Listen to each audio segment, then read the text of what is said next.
entrando aí.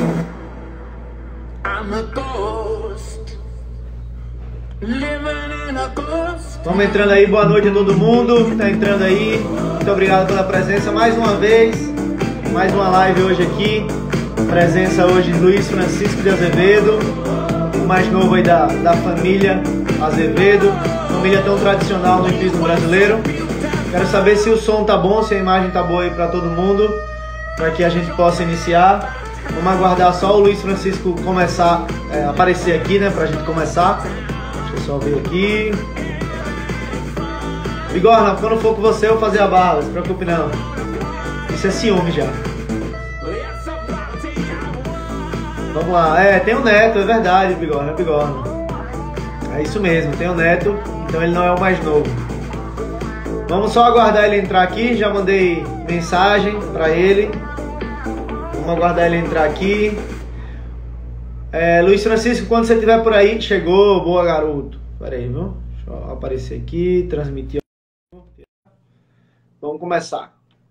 Bora, Antônio. Tá conectando aqui. E aí, Chiquinho? Tá me ouvindo? Tudo bom? Tô ouvindo, sim. Prazer estar contigo aqui, finalmente.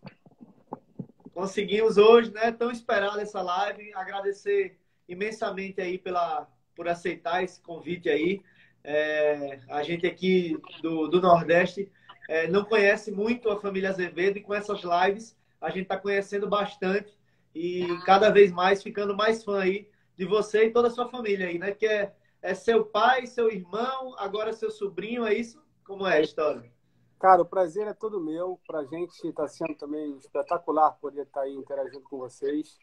Você sabe que não só eu, como minha família toda, nós damos muito valores a vocês aí, que, poxa, que, com todas as dificuldades de seguir no esporte, que a gente sabe que não são poucas, principalmente aí no Nordeste, né, longe das competições, enfim, longe dos grandes centros, e vocês aí tocando o barco para frente, isso aí é muito importante. Isso aí, Chiquinho. Chiquinho, antes de a gente começar aqui a falar dos conteúdos que a gente tem, eu queria saber como é que está a questão aí do coronavírus. Você me deu uma notícia muito bacana, que semana que vem já vai ter um campeonatozinho aí. Como é que vai ser esse campeonato? Depois desse tempo todo aí parado, né, assim, a preocupação ainda existe, as restrições ainda são enormes. Pra você ter uma ideia, não pode ter nenhuma cocheira perto da outra. Vai ser cocheira sim, cocheira não, para evitar a aglomeração de gente. Mas eles estão começando a soltar os programas aí. Então, semana que vem vai começar aqui em Wellington, umas provas até 1,40 m. E no domingo, um grande prêmio de 1,45 m na grama, com $25 mil de prêmio. Que equivale mais ou menos a um grande prêmio 2 estrelas, digamos assim. E como muita gente ficou aqui durante a temporada, que normalmente iria embora para a Europa, ou para o norte dos Estados Unidos, ou para o Canadá, enfim, até Brasil, muita gente continua aqui em Wellington, coisa que normalmente não é comum nessa época do ano. Nessa época do ano, a temporada já acabou e as pessoas vão cada uma voltando para os seus devidos países, enfim. E por causa da pandemia, o Wellington continua lotado. Então, eu acho que essas competições que vão começar agora aí, no início do próximo mês, elas vão ser bacanas, vão ser bem interessantes para a gente já voltar um pouquinho à forma e botar os cavalos em dia. Apesar das restrições de público, para você ter uma ideia, assim, na hora da distensão não vai poder entrar todo mundo, vai ter um número restrito de cavalos na distensão, uma pessoa só por cavaleiro para ajudar ali a montar os obstáculos, mas pelo menos é uma maneira da gente voltar um pouquinho à nossa rotina, e os cavalos não podem ficar tanto tempo parados, né? A gente acaba sendo muito prejudicado por esse tempo todo parado. Mas que bom, é uma luz aí no fim do túnel para a gente que estava sem saber quando isso tudo ia normalizar. Lógico que ainda não é o normal, mas já é alguma coisa aí para a gente se animar a volta às competições, né? Sem dúvida, sem dúvida. No meu caso, ainda por cima, que eu tive um acidente no final do ano passado, que eu quebrei o cotovelo. Então, na realidade, eu estou desde iniciozinho de dezembro ali, sem competir praticamente. Só teve uma provinha ou outra durante a temporada, mas foi só para me preparar para uma prova que eu achava que eu ia poder participar e acabou que as provas foram canceladas. Então, eu estou realmente há muito tempo sem competir. Não vejo a hora de voltar à rotina das provas, que é a nossa gasolina, né? O cavaleiro sem prova, ele não é nada. Com certeza. Só enaltecer a presença aqui de Felipe Amaral, tá acordado lá na Europa para te assistir. Eu falei com ele há uns 5 minutos atrás que a presença dele aqui era essencial. Fala, Filipão, você sabe que o Felipe é um cara que não tem vergonha de nada, ele não é nem um pouco tímido, então eu acho que você deveria fazer uma live com ele, você vai ver que vai ser tipo a do Marins, assim, vai arrebentar. Boa, Amaral. Aí, Amaral, tá convidado, viu? Só aceitar. Ô, Chiquinho, para a gente iniciar a nossa conversa, eu queria, para quem não te conhece, eu também não sei sua história da sua infância, queria saber como é que começou essa relação aí com os cavalos. Para quem não sabe, o Chiquinho aí é irmão do Luiz Felipe Azevedo, que é um grande cavaleiro que mora na Bélgica, e filho do grande cavaleiro Luiz Felipe de Azevedo. Queria saber como é que começou. Já começou no braço da mãe, foi? Como é que começou isso? Yuri, foi como você falou, foi quase isso aí. Eu, para te falar a verdade, eu tenho lembranças minhas montando assim com 3, 4 anos, assim. Então, eu acho que eu nasci praticamente em cima do cavalo, né? Como você bem disse, eu sou o mais novo da família Azevedo, né? Tirando agora meu sobrinho aqui, que também está montando. Então, eu tive, sim, todas as facilidades, né? Quando eu já cheguei na família, até porque eu tenho uma diferença de 10 anos para o meu irmão mais velho. Eu tenho um irmão mais velho que é 10 anos mais velho que eu. Minha irmã, a Roberta, que tem 4 a mais, que montou um pouquinho, mas não quis seguir profissionalmente. E depois eu. Então, quando eu cheguei, a estrutura estava mais do que montada. Meu pai já era um cavaleiro mais que consagrado, né? Já tinha participado de todos os grandes eventos, campeonatos que você possa imaginar. Então, a coisa veio muito naturalmente para mim. Apesar de eu nunca ter tido nenhuma pressão, assim, do meu pai, no caso. Assim, ele nunca, tanto eu como os meus irmãos, a gente nunca foi forçado a montar cavalo. Pelo contrário, é óbvio que ele, a partir do momento que a gente decidiu montar, que ele foi ali, que ele cobrava que a gente desse o nosso melhor. Mas como eu te disse, eu nunca pensei em fazer outra profissão. Como não sei se você acompanhou o meu irmão na live dele, meu pai já comentou, ele chegou a pensar em fazer outras coisas, ele fez judô, ele jogava futebol, inclusive jogava muito bem, mas eu não, eu acho que a única coisa que eu sei fazer é montar mesmo. Se eu não montasse, eu não sei o que eu ia fazer, não. Legal, isso é bacana, né? E que bom que saiu talentoso igual a família, né? A gente tenta, a gente tenta. É isso aí. Ô Chiquinho, eu sei que a categoria de base aí é uma coisa importante na sua vida. Se você pudesse resumir um pouquinho aí como foi essa sua categoria de base, porque ser filho do Luiz Felipe de Azevedo deve sofrer uma pressão aí, né? No meu caso, eu acho que claro que eu senti um pouquinho de pressão, mas eu acho que eu tive foi muito mais benéfica, né? Porque eu comecei a montar em pônei, que na época o meu pai, ele tinha uma criação de pôneis. Em 1985, ele me trouxe um pônei chamado Petit Potin, que era um craque de pônei. Ele tinha 1,36 m, mas podia saltar qualquer... Era um fenômeno. Se armava uma vertical de 1,60 m, ele ia para um lado e para o outro.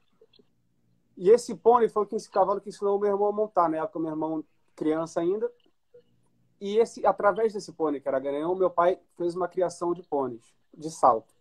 Então, eu tive toda a minha base feita montando cavalos pôneis, assim, até mirim. Quando eu passei para mirim, foi quando eu fui morar pela primeira vez na Europa. Já tinha ido morar na Europa outras vezes, só que eu era criança. E montando, foi a primeira vez que eu fui morar na Europa, quando eu tinha 13 anos. E aí foi quando eu comecei a montar os cavalos cavalos normais, que eu passei para júnior, enfim. Mas até a minha parte de criança ali foi basicamente toda em cavalos de pônei, que para mim foi muito importante. Inclusive, eu acho que é uma coisa que seria bem bacana de acontecer no Brasil. Já teve uma época, nessa época que eu era criança, existiam campeonatos brasileiros de pônei, campeonatos estaduais de pônei. Nos concursos importantes também tinha prova reservada para pônei, como na Europa. E eu tive a sorte de ter essa fase bem viva, assim, na época que eu era criança. Minha categoria de base, assim, foi...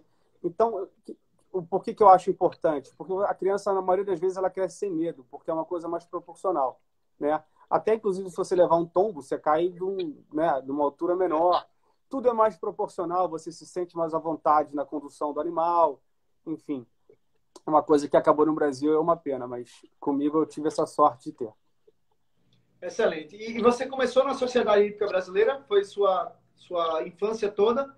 Eu sei que com 12, 13 anos você foi para a Europa, mas o início foi no Rio de Janeiro? Como foi isso? O meu pai sempre teve, assim, a gente teve a chance de ter nossas próprias instalações.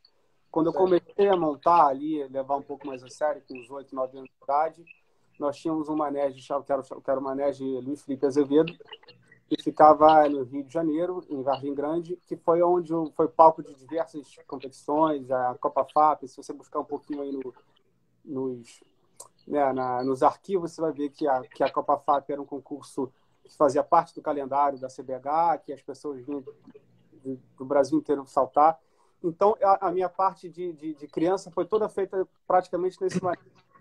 Depois nós fomos morar numa fazenda que a gente tinha no interior do Rio, em Vassouras, que foi aí que também eu comecei a montar, que eu tive a minha adolescência ali, um pouquinho da minha adolescência, que foi muito importante na minha vida, até porque não só da parte acadêmica, mas eu passava o dia inteiro em cima do cavalo, sabe? Eu montava pelo, era assim, a minha vida era chegar da escola e já de subir em cima do cavalo e só saía quando estava começando a escurecer, sabe? Era exterior, enfim, quando não era cavalo de salto, era cavalo de passeio.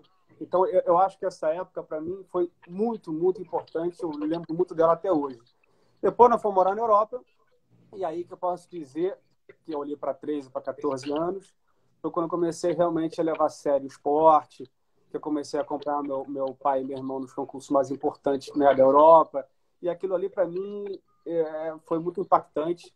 E eu, quando eu me vi, eu já estava competindo junto com eles ali nas provas, claro, nas provas mais baixas, nas provas intermediárias, mas eu tive a chance de poder participar de concursos incríveis, assim, acompanhando eles, né, como a gente diz, na rabiola deles ali.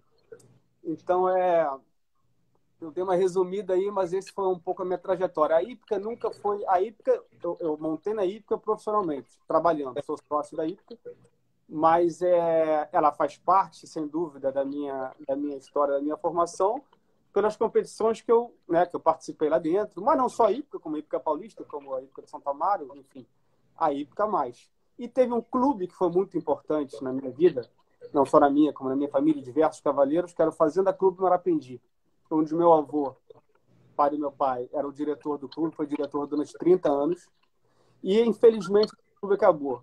E junto com ele, o turismo do Rio também foi lá para baixo, assim, infelizmente, porque era um local extremamente acolhedor. É um lugar assim que as pessoas não tinham, digamos, entre aspas, medo de entrar lá. Às vezes a sociedade hípica brasileira, como a sociedade hípica paulista, elas intimidam um pouquinho as pessoas, né? Não só pelo custo e pela maneira como, enfim. E o Marapendi era um lugar que as pessoas entravam e eram muito bem recebidas e muitos dali viraram profissionais e fizeram o esporte crescer. Então, eu tive essa sorte também de poder contar com o Marapendi na minha infância, no início da minha carreira, assim, e foi muito importante.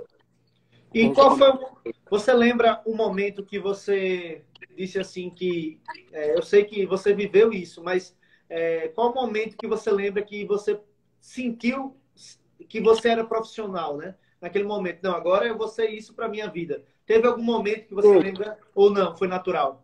Não, teve esse momento, sim. Bom, eu já sempre tinha na cabeça que eu queria ser profissional, tá? Era uma coisa que já estava clara para mim desde a minha infância. Mas teve um momento que foi, digamos assim, o divisor de águas. Eu devia ter ali uns 16 anos. Cara, eu já não aguentava mais a escola. Era uma coisa para mim que era uma tortura ter que acordar todo dia de manhã para ir para a escola. Principalmente na Bélgica, na época que eu morava, no inverno. Enfim, você imagina, eu acordava às 7 da manhã para ir para a escola, escuro, tudo congelado, no frio danado. Quando eu voltava da escola às 4:30 da tarde, já estava escuro. Eu tinha, nessa época, já um grupo grande de cavalo para montar.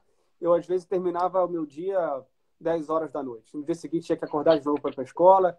E tinha os concursos que eu queria participar, que às vezes, eu vou dizer que foram poucas as vezes que eu não pude ir por causa da escola, mas já aconteceu de eu não poder ir por causa da escola. E eu comecei a dar muito trabalho para os meus pais, no caso mais a minha mãe, que ficava mais ligada em cima disso, com o negócio da escola. A sua mãe é a Elizabeth, que está falando aqui? A minha mãe é a Elizabeth. Ela está dizendo que você adorava acordar cedo para ir para aula. Era uma coisa assim que eu fazia com prazer, que você não faz ideia. Então, até que um dia, acredite se quiser, a minha mãe foi chamada na escola pela minha própria professora, uma das professoras que eu tinha, para dizer que ela realmente, na opinião dela, a minha mãe deveria me tirar da escola e me deixar me dedicar aos cavalos, que já estava mais do que claro que era o que eu ia fazer. e se ela pudesse organizar um curso, alguma coisa que eu pudesse fazer em paralelo, e eu acabei fazendo, e para seguir no esporte, porque estava mais do que claro que aquilo ali era a minha profissão. Porque eu, com 16 anos, por eu já estar, né, numa família de profissionais, eu já trabalhava também, né? Eu já Sim, ajudava no que eu podia. Não vou lógico. dizer que eu sustentava a casa, mas eu ajudava no que eu podia, quando tinha os clientes, quando tinha que montar os cavalos, quando tinha que dar uma aula para alguém que eu pudesse ajudar. Enfim, muitas vezes a gente recebia alunos em casa e eu dava a minha colaboração como eu podia, né? Então não deixava de ser já um trabalho que eu estava encaminhado. E eu tive a sorte também, como eu falei anteriormente, de estar sempre seguindo eles nos concursos. Eu, com 16, 15, 16 anos, eu já participava de alguns concursos importantes. Então, a minha carreira já estava mais do que traçada. E aí eu basicamente parei de estudar com 16 anos e já virei profissional. Excelente. Ô, Chiquinho, e aí você ficou como profissional aqui no Brasil por muito tempo ou você já foi para a Europa, para os Estados Unidos? Como foi essa transição aí? Então, eu voltei para o Brasil com meu pai no ano de 2002, com 17 anos, tá? E aí, fazia já muito tempo que eu não competia no Brasil. Eu cheguei, fui saltar o Campeonato Brasileiro de Júnior, consegui ser campeão. Em seguida, saltei o Campeonato Sul-Americano, que eu também fui campeão. E aí eu morei no Brasil de 2002, entre idas e vindas para a Europa, porque a Europa sempre esteve presente na minha vida, tá? Independente de eu estar morando no Brasil ou aqui nos Estados Unidos. Então, esse intercâmbio com a Europa sempre foi muito forte. Mas eu posso te dizer que eu fiquei morando no Brasil de 2002 a 2012. Foram 10 anos que eu passei mais tempo no Brasil do que fora. Nesse tempo teve, por exemplo, o ano de 2008 eu passei na Europa. O ano de 2005 eu passei boa parte do ano na Europa. Enfim, mas a minha base principal durante esses 10 anos foi o Brasil. Quando chegou no ano de 2012, eu tinha me classificado para saltar a final da Copa do Mundo em 's-Hertogenbosch, na Holanda. E, junto com isso, tinha a seletiva para a Olimpíada de Londres. Mas, ô, Chiquinho, antes de você falar sobre isso, tem uma pessoa que vai perguntar isso para você aqui. Deixa rapidinho aqui. Tá. Rapidão. Você pegou bem na hora que eu ia já mostrar o vídeo, mas você já adiantou. Então vamos esperar ele perguntar. Fala, Yuri. Tudo bem? Bom, falar do Chico para mim é muito fácil. Todo mundo conhece ele como o cavaleiro que ele é. Super talentoso, competitivo, realmente diferenciado. Mas poucas pessoas conhecem o Chico como ser humano, uma pessoa de um caráter sensacional, homem, íntegro, uma pessoa que está sempre preocupado com o próximo, com os amigos, com a família. É um cara realmente de caráter. Eu queria aproveitar a oportunidade para fazer uma pergunta. Chico, queria que você contasse um pouco para o pessoal como é que foi a sua ida para a Europa em 2012, como era o seu esquema aqui no Brasil, como foi ir para a Europa para buscar a vaga para a Olimpíada. E também queria deixar aqui meu agradecimento por todas as nossas histórias, por toda a nossa amizade e por todos esses anos aí de parceria. Valeu, meu irmão. Tamo junto. É isso aí. Aí você vai responder agora. Bom, primeiro eu tenho que falar um pouquinho desse cara aí. Lógico. O Antônio Pimentel, né? Nosso Pimentinha. Ele falou aí de amizade, mas ele é um irmão. Assim, é um cara que, não só meu, como de toda a minha família, é um cara que convive com a gente desde que ele é realmente criancinha. Sabe aquela criancinha de 5, 6 anos que fica atrás dos cavalinhos, né, perguntando, querendo saber de tudo? O que você vai fazer? Qual carro que você vai montar? Ele era assim, desde que ele tinha 5 anos de idade, que eu já conheço ele. E de lá para cá, ele se tornou muito mais do que um amigo nosso. Assim, é um cara que faz parte da família, que eu falo todo dia, que já morou com a gente na Europa, enfim, já veio me visitar aqui nos Estados Unidos, já ficou um bom tempo aqui em casa. Enfim, é um cara que, vou ficar falando dele aqui, eu vou ficar falando muito tempo. Então, Pimenta, obrigado aí pela tua mensagem. Você é um cara que está no meu coração, não preciso nem falar mais nada, né? Então, respondendo aí a pergunta dele, eu acabei minha temporada de 2011 no Brasil, que foi muito boa. Consegui ganhar o Grande Prêmio do Indoor, consegui ganhar o Grande Prêmio do aniversário daí, porque fiquei em segundo no Internacional, enfim. Fiz uma temporada muito boa e consegui me classificar para a Copa do Mundo do ano seguinte, 2012. Quando chegou no final desse ano, eu tive a oportunidade de começar montar o cavalo especial, que era o cavalo que meu irmão montava, que já tinha ido para o Mundial com ele, era o Quinto Cavaleiro, em Lexington, tinha sido campeão brasileiro de sênior com ele. Enfim, era um cavalo sensacional que eu até então nunca tinha montado um cavalo daquele nível. E o cavalo veio para mim. Quando o cavalo veio para mim, na época o nosso chefe de equipe, que era o Jean-Maurice Bonneau, ele me chamou para uma conversa na equipe e falou que achava que eu deveria me organizar para ir para a Europa, não só para a Copa do Mundo, mas principalmente para tentar a vaga olímpica em Londres, né, 2012. Eu, naquele momento, eu tinha uma estrutura muito bem montada no Brasil. Eu tinha uns 15 cavalos trabalhando, eu tinha uma vida como boa para um profissional que quer morar no Brasil. Eu montava na Serra, eu montava na Hípica. Claro que eu trabalhava para isso, não era uma coisa que era fácil, só que eu tinha uma... Por que eu estou falando isso? Porque eu sei que muitos cavaleiros no Brasil deixam de tentar a vida na Europa, nos Estados Unidos, porque já tem uma situação boa no país e ficam assim. Eu entendo, não é uma crítica que eu estou fazendo. Eu só estou falando isso porque é uma situação que acontece e para mim aconteceu. Só que eu também, a decisão para mim não foi tão difícil de ser tomada porque realmente eu tinha um cavalo muito bom para montar, tá? Então não fazia sentido eu ficar com aquele cavalo no Brasil e não tentar a vaga para a Olimpíada, né? Que é o sonho para qualquer cavaleiro, é você estar numa equipe do Brasil, né? No Olimpíada, isso aqui. Então eu optei de ir para a Europa. Eu consegui formar um pallet de 3 cavalos. Nesses cavalos era o Especial, a Cachemire e a Audácia Santa Cecília. Esses 3, e eu deixei para trás muitos outros cavalos. Na verdade, eu mudei minha vida completamente em busca desse sonho. E não me arrependo em nada.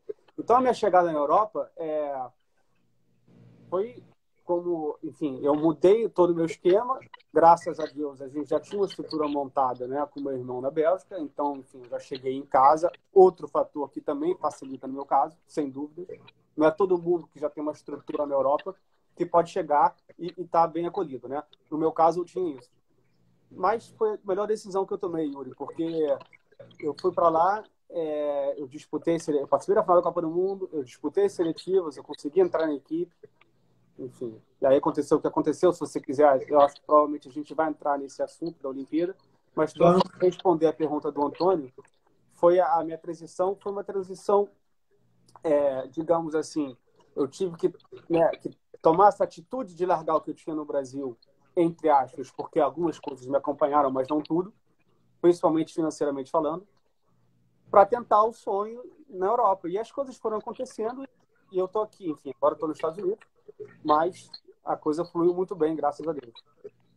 Ô Chiquinho, já falando sobre um pouquinho sua família, eu conversei um pouco com a Natália aí no Instagram, e ela sempre esteve indo para um lado e para o outro com você, ou vocês se encontraram em uma dessas da Europa? Porque é difícil, né, a mulher acompanhar aí o cavaleiro, nossa rotina, é complicado, né? A Natália eu conheci na Hípica. Você estava me perguntando da Hípica e tudo. Eu acho que foi talvez vou falar, ela vai ficar toda feliz. O maior presente que a Hípica me deu foi a Natália. Aí eu já não dou. Acabou, agora eu ganhei o ano. E aí eu conheci a Natália, ela era uma pequena, devia ter uns 12, 13 anos, né? E a gente começou a namorar, ela tinha 15. E nessa época, obviamente, eu morava no Brasil. Então, respondendo a tua pergunta, eu conheci a Natália lá, na Hípica. A gente seguiu namorando no Brasil uns 3, 4 anos. Quando eu me mudei para a Europa, a gente ficou noivo e a gente começou a morar junto. A partir do ano de 2015, a gente casou. Fizemos agora, dia 23 de maio, aniversário de 5 anos de casamento. E tá comigo até hoje aí. Legal, legal. Bacana. E eu vejo que ela é muito compenetrada aí na sua carreira, né? Porque ela te ajuda aí nos vídeos e tudo. Muito legal. Para quem não assistiu ainda, vai lá no meu feed depois da live e assista a estrutura que que o Chiquinho hoje monta. É um negócio assim, surreal. É um sonho. Você vê, não, a internet às vezes engana, tá? Mas tudo bem, ela é firme comigo. Instagram é tudo maravilha, né?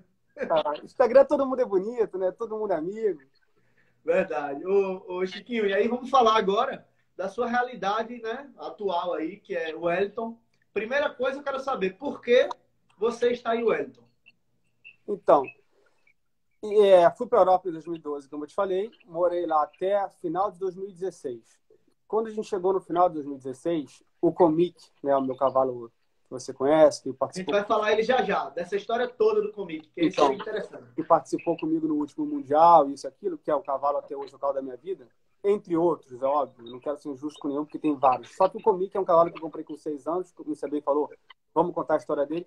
O Comic estava chegando, estava com 9 anos de idade, estava começando a participar dos concursos 5 estrelas. E na Europa, você, para participar dos concursos 5 estrelas, não é uma tarefa fácil, entendeu?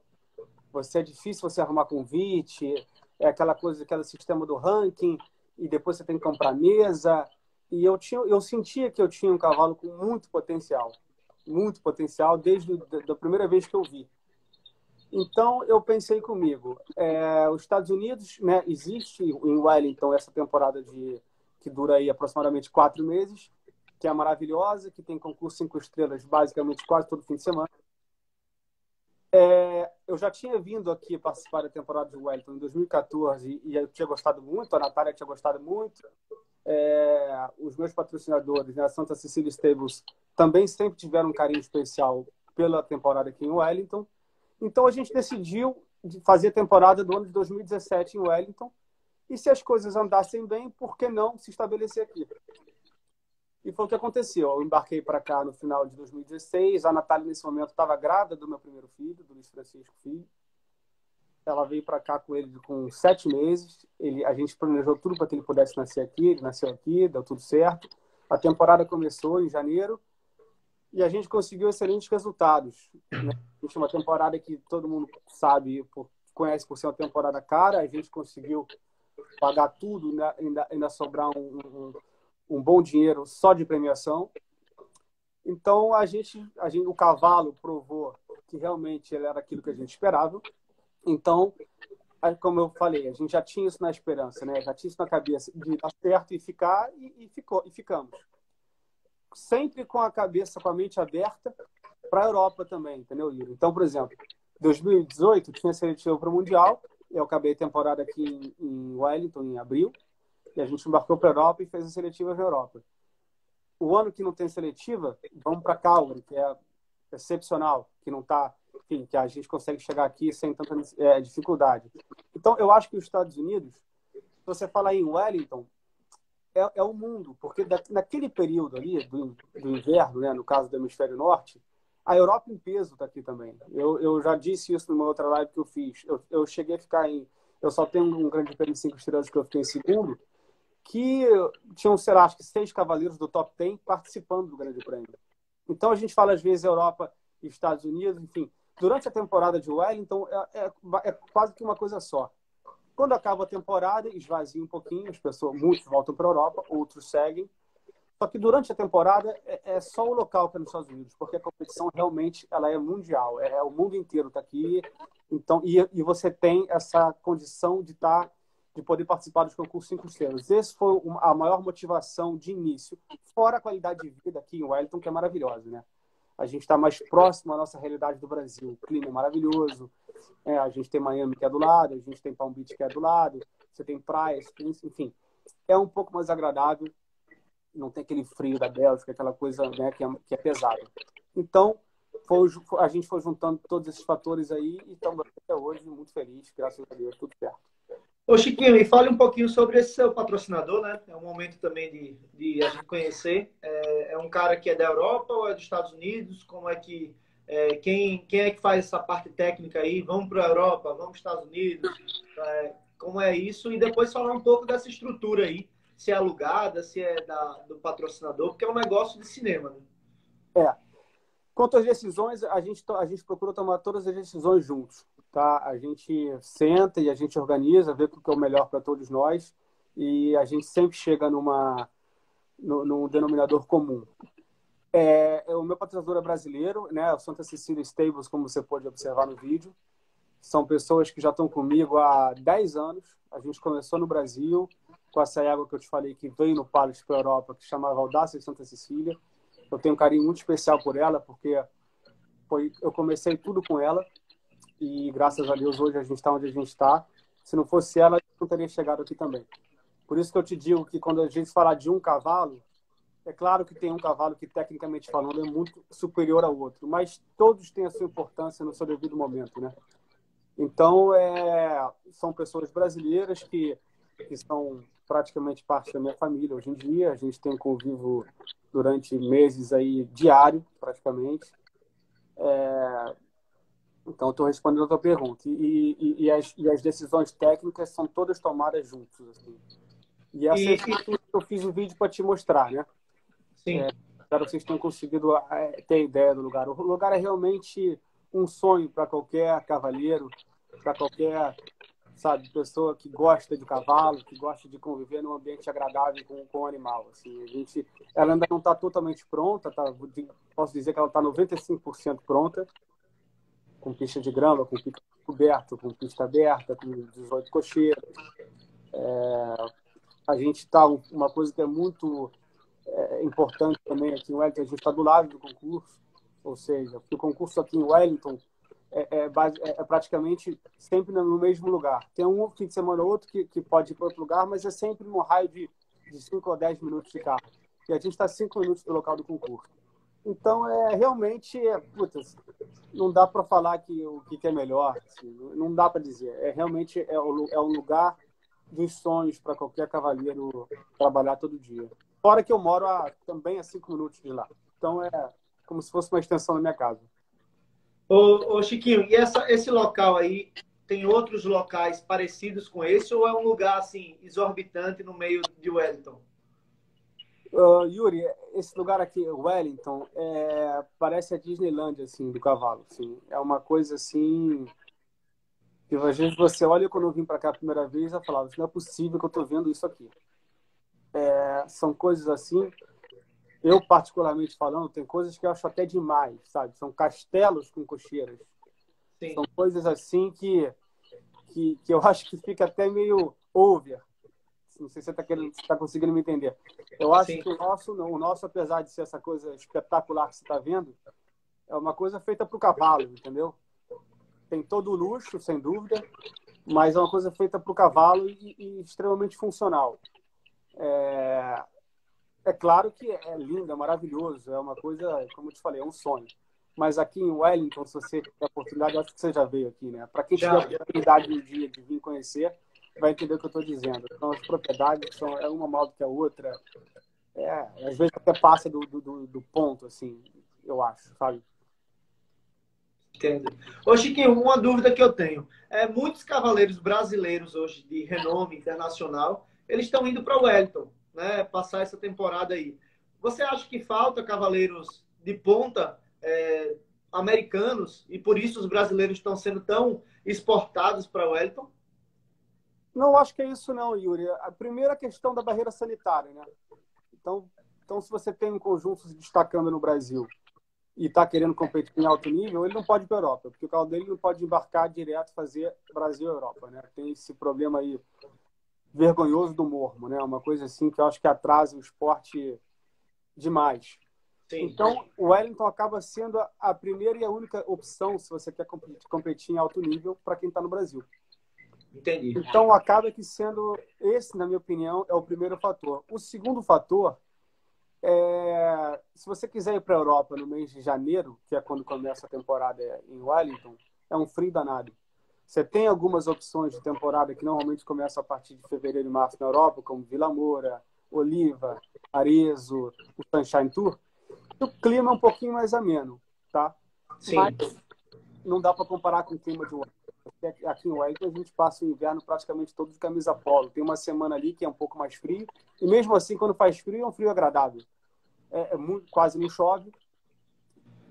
Esse é, na minha opinião, o segundo fator. E o terceiro fator, que até pouco tempo atrás, não é mais o caso, até pouco tempo atrás, qualquer pessoa chegava aqui em Wellington, se inscrevia no 5 estrelas e saltava. Então, às vezes, o cavaleiro quer competir no concurso 5 estrelas, que é o objetivo da maioria dos cavaleiros, poder participar do concurso 5 estrelas, né, junto com os melhores cavaleiros do mundo. Então, ele sabia que se ele viesse para Wellington, ele ia lá, se inscrevia e entrava. Então, às vezes, você tinha uma prova no concurso 5 estrelas com 150 inscritos. E isso acabou. De 2 anos para cá, ou 3 anos para cá, isso mudou. você tem que estar minimamente ranqueado para poder se inscrever nos concursos 5 estrelas. Mas, então, eu acho que esses são os principais fatores, né? Então, mesmo que o cara queira ir para a Europa hoje, o caminho mais fácil é ele fazer Brasil, Estados Unidos e Europa. Por que é mais fácil? Porque se ele vier para o Brasil, para os Estados Unidos, ele ainda pode aproveitar e competir e for para a Europa. Se ele tiver que fazer a quarentena do cavalo dele, que seja na Argentina, no Uruguai, para poder viajar para outro lugar, você imagina, o cavalo fica lá isolado não sei quanto tempo, o cara acaba perdendo a forma. Então, é realmente uma opção espetacular para quem pode passar por aqui. Acho que é isso aí. Excelente, porque você tá com uns vizinhos bons aí, né? Rodrigo Pessoa, Fábio Leivas, Marcon, né? O Ravi. É uma vizinhança legal, né? Acaba que o Fábio é meu vizinho mesmo. A gente se encontra todo dia, praticamente. As propriedades fazem rumo uma com a outra, praticamente. Então, ontem mesmo, essa semana a gente estava treinando junto. Então, é uma convivência muito agradável para a gente aqui. Até porque o Fábio me conhece desde que eu nasci, a gente é do Rio. Então, Rodrigo também. O Rodrigo, durante a temporada, a gente se encontra quase todo dia. A gente está sempre também, volta e meia, está me ajudando, está me dando os toques. O Nelton, enfim. Realmente, tem uma comunidade brasileira bem legal aqui nos Estados Unidos. Mas na Europa ainda é muito maior, né? Na Europa, você vai no concurso, tem mais brasileiro do que belga. É uma coisa impressionante. Na Europa. Seu pai falou que é a formação de quadrilha já aí. Raiz. Ô, Chiquinho, você vê a equitação no Brasil, eu falo da formação, tá? Da base, dos jovens cavaleiros, inferior à formação dos cavaleiros dos Estados Unidos? Porque isso é um tema bastante discutido aí nas lives, né? É difícil generalizar, entendeu, Yuri? Eu acho que é difícil. É claro que eu acho que falta no Brasil uma padronização nas escolas, entendeu? Eu acho que acontece uma coisa no Brasil que eu não acho legal, que é qualquer um chega e começa a dar aula, sabe? Eu já falei isso algumas vezes. A gente cansa de ver o cara tentar ser cavaleiro, não consegue, vira professor, entendeu? Então, isso aí eu acho que é errado. Mas, por outro lado, existem profissionais espetaculares, incríveis no Brasil, que dão aula muito bem, que são ótimos profissionais. Eu vejo essa diferença para os outros lugares, como aqui nos Estados Unidos, como na Europa. Não é qualquer um que sai dando aula, sabe? É uma coisa assim que tem que ter. Você tem que, como é que se diz? Você tem cursos que você tem que fazer. Você tem que ter várias. Você não pode chegar só se dando aula, sabe? Você tem que ser credenciado aquilo. Então, eu acho que se isso acontecesse no Brasil, ia ser uma coisa que ia ajudar muito na formação dos cavaleiros.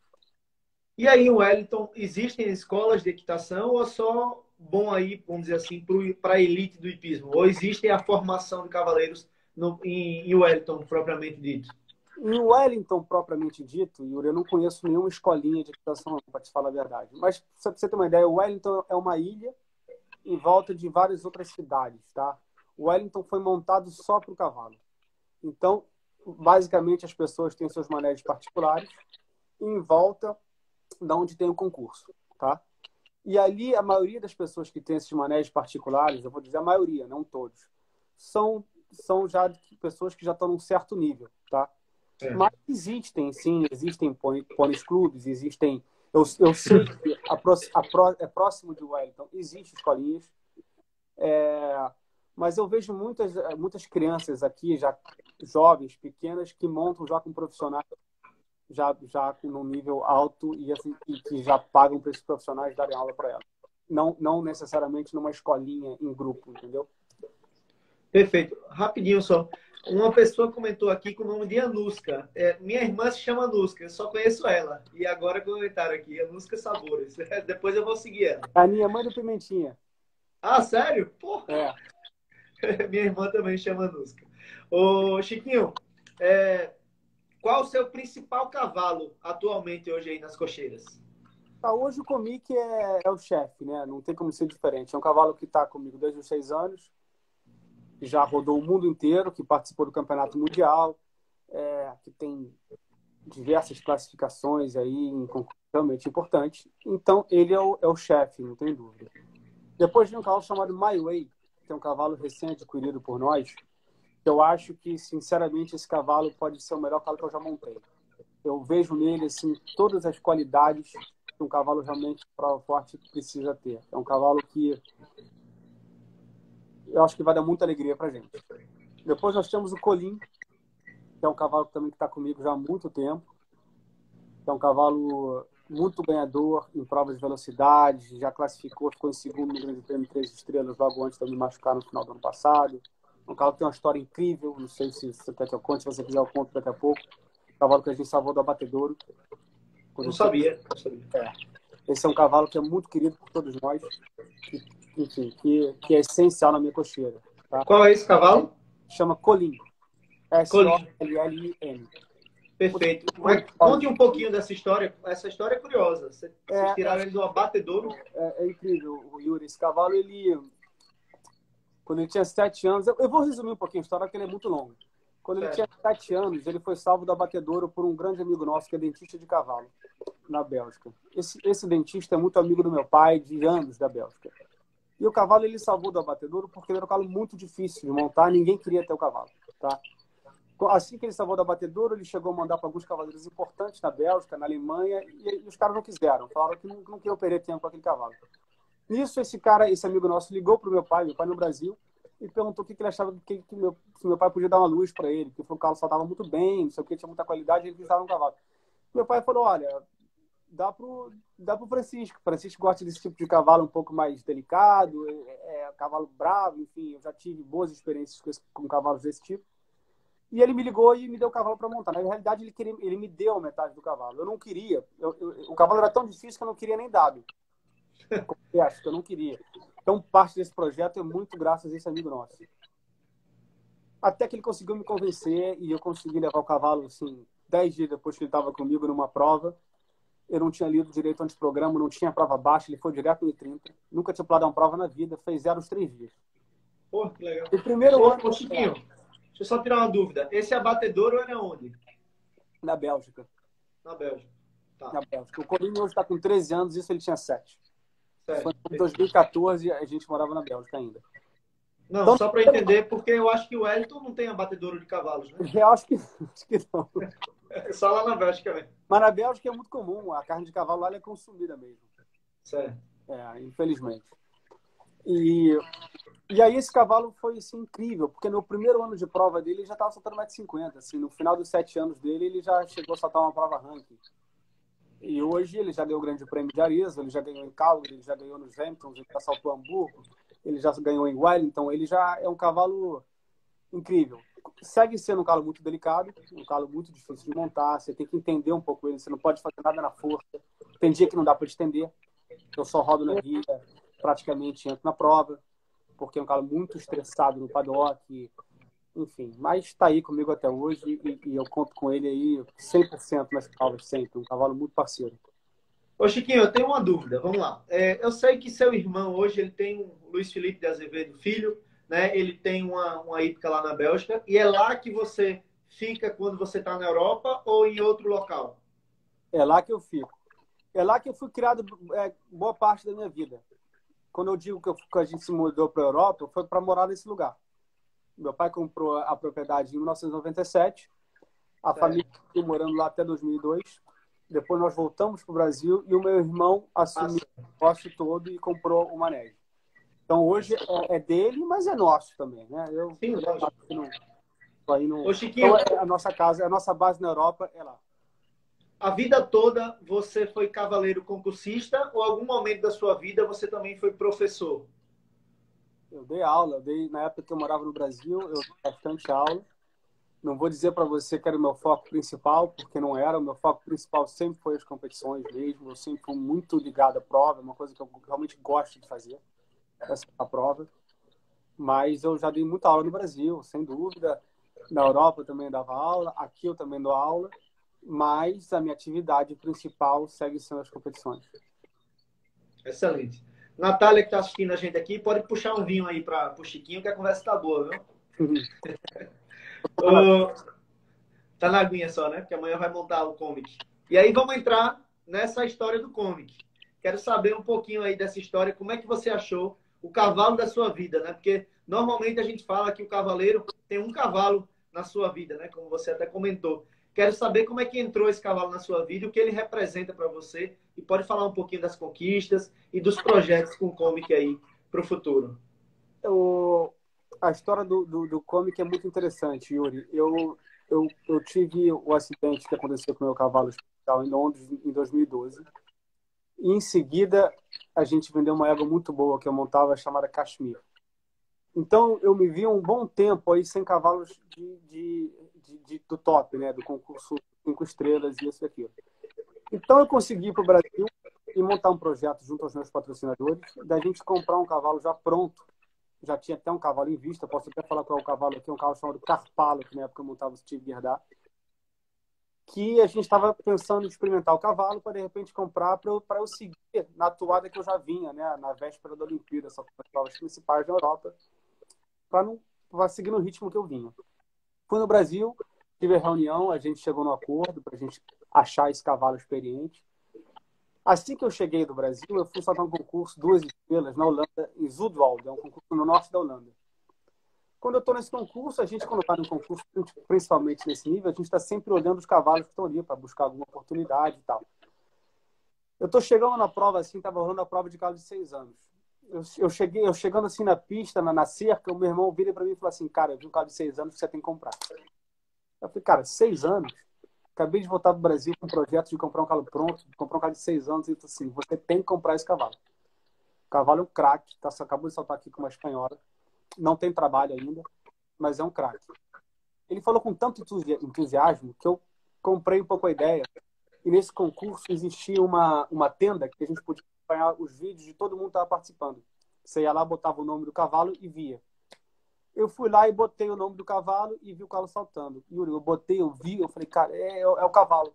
Eu não sei, foi talvez a vez que eu bati o olho num cavalo que eu mais, assim, senti uma coisa, uma certeza, assim, sabe? Isso que ele tinha 6 anos. Quando eu vi o cavalo saltando, eu falei, cara, meu irmão, a gente tem que experimentar esse cavalo, eu talvez de comprar ele. Só que eu já comecei a arquitetar na minha cabeça. Bom, eu acabei de voltar do Brasil com o plano de comprar um cavalo, eu vou convencer, né, os patrocinadores a investir num projeto que é o contrário do que eu apresentei para eles, né? Vão falar que eu sou maluco, e com toda a razão. Mas tão impressionado com o cavalo que eu falei, eu tenho que correr atrás disso. Chegamos na proprietária do cavalo, era uma espanhola, não vou dizer que ela é semi-amadora, assim. Ela monta todo dia, aquela coisa de pessoa, mas não é uma zona de ponta. E perguntamos o preço, já era um preço alto para um cavalo de 6 anos, principalmente para o trabalho que ela tinha, porque na realidade ela pediu aquele preço porque ela não queria vender. E assim que eu cheguei nela para pedir o preço do cavalo, chegou o Gerco Schroeder, aquele cavaleiro holandês, que na época, não sei em que posição que ele estava no ranking, mas ele chegou a ser número 1 do ranking, naquela época ali, do London, para comprar o cavalo. Isso já me deu uma certa... Bom, o nosso olho aqui não está tão ruim, se esse cara está querendo comprar. Aí eu falei para ele, olha, eu cheguei primeiro, aquela coisa ali, você vai ter que ficar na fila aí para experimentar o cavalo. A mulher deu o preço, marcamos de experimentar o cavalo no dia seguinte. Esse local tinha uma pista grande de grama, assim, para você trabalhar, saltar e tudo, mas teve um dilúvio e a pista foi impraticável. Só tinha uma tenda pequenininha, eu tenho até esse vídeo, tem no YouTube esse vídeo, do dia que eu experimentei comigo. E eu só tinha essa tenda para experimentar o cavalo. A gente conseguiu improvisar 2 obstáculos, eu dei meia dúzia de saltos, mas para mim foi o suficiente para ter certeza que o cavalo era tudo aquilo que eu imaginava. Eu desci do cavalo, liguei para os meus patrocinadores e ofereci o negócio. Eles falaram, bom, você tá maluco. Você me oferece. A gente sai daqui com um projeto para um cavalo, você saltar a prova forte. Você não vem querer comprar.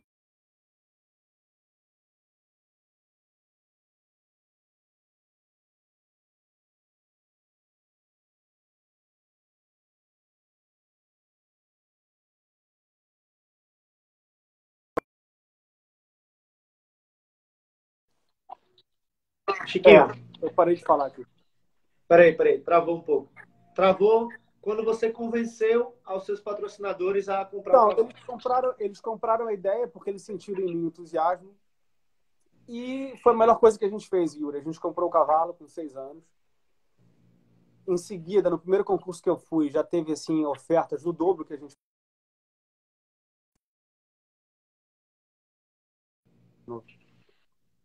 Travou, a internet está oscilando um pouquinho, mas já ajeita. Vai lá, pode falar. Então, Ele com 6 anos, ele já mostrou toda a qualidade dele. Tivemos ofertas com mais do dobro que a gente pagou. Com 7 anos, ele foi sexto no Campeonato Mundial em Lanaken, de 7 anos. Fez todos os dias. O cavalo saltou realmente espetacular. Com 8, ele já estava saltando um grande prêmio de CSO, 1,60 m. Com 9, ele já começou a ganhar grande prêmio, começou a classificar. Aí, com 10 anos, eu vim com ele aqui para os Estados Unidos, ele ficou em segundo no Grande Prêmio 5 Estrelas, ele classificou em outras provas. Em 2018, ele fez um ano assim, pra você ter uma noção, ele saltou 8 grandes prêmios no ano de 2018, 5 estrelas. Entre 4 e 5, nesses 8, talvez 2 concursos 4 estrelas, o resto tudo 5 estrelas. Ele classificou, só não classificou em um, que ele fez 4 pontos, que foi no GP de Roterdã. Ô, Chiquinho, então, que história é essa do transporte na Espanha? Transporte, quem foi que te falou aí? Foi o Antônio Pimentinha. Esse transporte, eu tive que buscar o cavalo na Espanha com um caminhãozinho de 2 lugares. Porque, enfim, é uma longa história, com uma transação financeira que a dona do cavalo não podia receber o cavalo no banco. Ela estava com um problema de imposto na Espanha. Certo. Eu tive que levar o dinheiro, acredite se quiser, numa mochila, atravessar a fronteira da Bélgica para a França, da França para a Espanha, uma mochila com dinheiro. Encontrei com ela no meio de uma autoestrada. Eu paguei o cavalo, embarcamos o cavalo no meu caminhãozinho e eu voltei. Eu e um amigo nosso, o Thiago Leales. Quando eu liguei para o Thiago Leales para ver se ele queria me acompanhar para não fazer essa odisseia sozinho, ele aceitou na hora. Eu falei que esse cara ele tá arrumando alguma coisa para fazer uma blitz no meio da estrada para tomar... Claro, tô brincando, é um amigo nosso. Mas, enfim, foi uma loucura isso aí, mas deu certo e valeu a pena. Se fosse um outro cavalo, eu confesso que a gente ficaria meio assim de fazer essa operação, mas eu tinha tanta certeza que eu falei, cara, eu tenho que fazer o que for preciso para ter esse cavalo na minha cocheira. Eu vi que o Pimentinho botou um comentário. Realmente, a gente parava para dormir na estrada, eu dormia abraçado com a mochila. Assim. Ô, Chiquinho, qual foi a sua maior conquista, a mais marcante? Pode ser que não tenha sido a maior vamos dizer assim, em título, mas qual foi a maior conquista assim, marcante com o Comic na sua vida e com ele? Eu acho que foi... Acho não, com certeza. Ele tem, olha só, ele tem 3 segundos lugares em Grande Prêmio de 5 estrelas, 2 segundos lugares em Grande Prêmio de 4 estrelas. Tá faltando a gente ganhar, tá quase. Mas o Grande Prêmio do 500 mil aqui na final da temporada de Wellington, da Rolex, que é um dos grandes prêmios mais prestigiados do circuito, eu fiquei em segundo. Então, eu acho que essa é a maior conquista assim, que eu tive com ele. Mas, se eu fosse botar numa coisa maior, assim, eu acho que a conquista da vaga para o Mundial é maior do que tudo isso. Né? Então, mas a conquista do Mundial foi uma somatória de todos esses resultados. Ele fez 0-0 na Copa das Nações de Samorim, né, que é 5 estrelas. Ele classificou no Grande Prêmio de Wiesbaden, de Deauville. Enfim, é um cavalo que realmente ganhou o Grande Prêmio de Arezzo. Então, é um cavalo que ele realmente me deu muita alegria. Mas eu acho que tivesse que escolher uma prova, um grande prêmio, era esse grande prêmio no final da temporada aqui de Wellington. E quais são os seus projetos aí com o Comic e com os outros cavalos?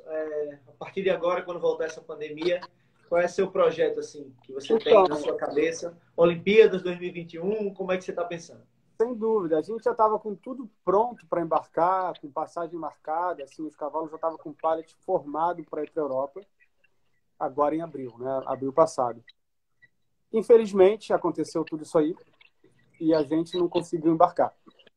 Então, a gente estava indo com o objetivo maior de tentar a equipe do Brasil. Então, segue sendo esse o nosso maior objetivo. Esse ano é um ano que a gente já está com a sensação que já passou, né?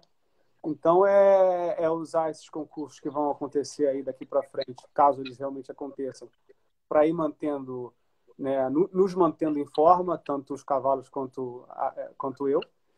Então, para o ano que vem, tentar da melhor forma possível, que eu acho que eu vou ter 2 cavalos com condições reais aí de brigar por uma vaga na equipe do Brasil. É uma tarefa muito difícil, né? Sempre é muito difícil. A gente tem muitos cavaleiros bons, ainda mais agora com essa mudança de regra aí, que eu sou totalmente contra, né? De só 3 cavaleiros, enfim, e o quarto poder eventualmente saltar. Mas eu acho que a briga é boa porque os cavaleiros são bons. Então, de uma certa maneira, eu me sinto honrado de estar ali entre os cavaleiros né, com chance de entrar e eu vou correr atrás desse objetivo aí. Excelente. Falando já das Olimpíadas, vamos falar de dois temas, né? O primeiro tema é sobre justamente essa nova regra aí da boleteira. Isso a gente vai falar depois, né? Mas é sobre a regra das Olimpíadas de ser só 3 cavalos. E o que eu soube ontem também é que a prova individual vai ser antes da prova da final da equipe, né? Então, o que é que você acha e dê sua opinião aí sobre essas mudanças. O que você acha aí disso aí? Então, Yuri, eu não gostei. Eu preferi o formato anterior, sabe? Eu acho que você levar o time formado com 4 cavaleiros é o que realmente caracteriza a Copa das Nações, sabe? Qualquer Copa, você vai saltar a Copa das Nações já, que é com 4 cavaleiros, Mundial, 4 cavaleiros, Pan-Americano, 4 cavaleiros. Eu não sou a favor dessa mudança, sabe? Eu acho que é claro que tem um motivo político por trás disso, sabe? Para poder trazer outros países emergentes, isso e aquilo. Então, você traz países emergentes e você sacrifica outros países que são bons, sabe? Eu acho que a Olimpíada é o evento máximo.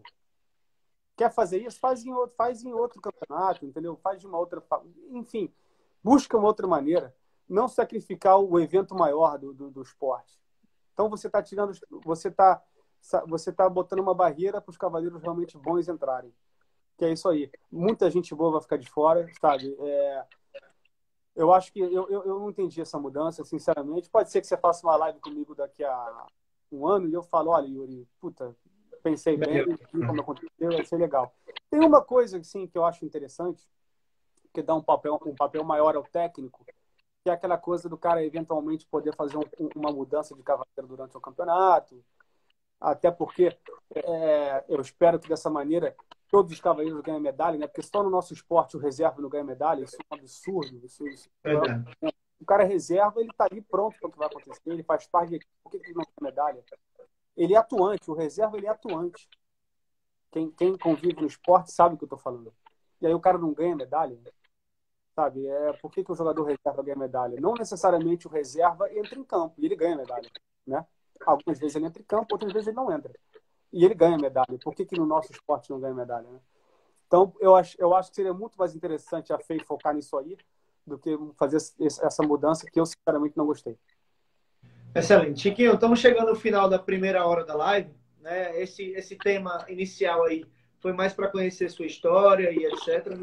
Na segunda parte, iremos falar sobre partes mais técnicas, né? Você, como cavaleiro, pode responder bastante coisas interessantes aí para a gente. E aí eu vou encerrar aqui a live já e a gente volta para a próxima, tá bom? Tá ótimo, Yuri. Beleza. E só para todo mundo que está aqui ao vivo, saber que quinta-feira a gente tem uma live com o Fernando Bigorna, né, meu amigo aí, irmão meu, quinta-feira, falando às 8 horas. E no sábado, Chiquinho, a gente vai ter uma live diferente. Vai ser uma live tipo boteco, com Sérgio Marins, tomando cerveja, vinho e falando de cavalo como se estivesse no boteco. Vai ser legal. A boate azul vai ficar pequena para ele. A boate azul vai rolar tudo e ele está aqui, já comentando que sábado tem. Então vamos encerrar agora e aí a gente volta na próxima, tá bom? Ótimo. Estou te esperando. Valeu, Chiquinho.